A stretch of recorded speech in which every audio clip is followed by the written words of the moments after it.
This is not the first time that we've had to like fight and say, hey, we're here. It won't be the last. It's like, so we will sit here and we will do the work. It's like, but you're not getting us back in the closet. Last October, Texas Governor Greg Abbott ordered cities to remove rainbow crosswalks, calling them a safety issue.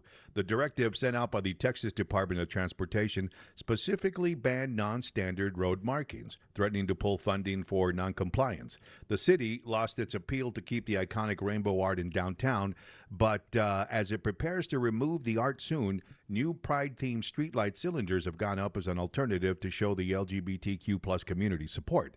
Advocates telling KTSM there's also new ideas in the works. That's how all of this has kind of come to fruition, is trying to figure out other ways to continue to uplift the community while still staying legal. I think last year's Pride across the nation was a little bit more subdued. There was a lot of fear within the community. There was just this feeling of like nobody knows what's really going to happen. And I think this year we're seeing a bounce back from that, saying, you know what, whatever happens, it doesn't matter. We are here, we are queer, and we exist. KTSM reached out to TxDOT for comment on how the ban is being enforced and whether these new cylinders fall within compliance, and they responded by providing the letter sent out to cities and counties last October issuing the ban.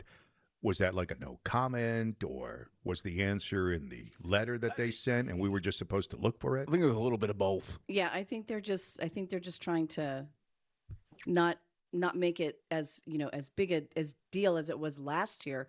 And as you saw on the video, there is still some rainbow stuff on the sidewalks, a little bit into the roadway, not too much, but certainly not all the way across. It has been nice that the city, though, has worked with the LGBTQ community. Yeah. It's been like, okay, like we don't want to do the sidewalk, we can't do the crosswalks, We'll whatever. do this. Yeah. We got a million other things we can do. We can do the lamppost. Well, we can do I the don't know flag. if you know this or not, but we were actually one of the first cities in the country to do. I think I did know. Somebody told me to that a do long time ago. partnership Yes. benefits Yeah, for city employees. Someone told me that a long time ago. I don't know who that was, but I remember being surprised at that fact. I'm like, you know what? No, I'm not really that surprised. This has always been a fairly a friendly, progressive city. You know what? Even in Texas. I think that that's one of the things that shocks people the most about El Paso is that we are pretty understanding about pretty much anything. Yeah. I mean, as long as everybody understands that everybody gets the opportunity to be their own person, a little bit of respect goes a long way. You've got a lot of extremely Hispanic and extremely Catholic families who welcome their LGBTQ plus members. Yeah. And it's not a big deal. No, I'm just happy that the city continues to kind of work around some of these things, so to speak. Like they're always trying to do something else. Yeah. Like they're more than glad to be part of whatever they want to do. Right. Whether it's put up nice things on the poles or do the flags or do an art installation or do something. It doesn't have to be the crosswalks. Right. Sure.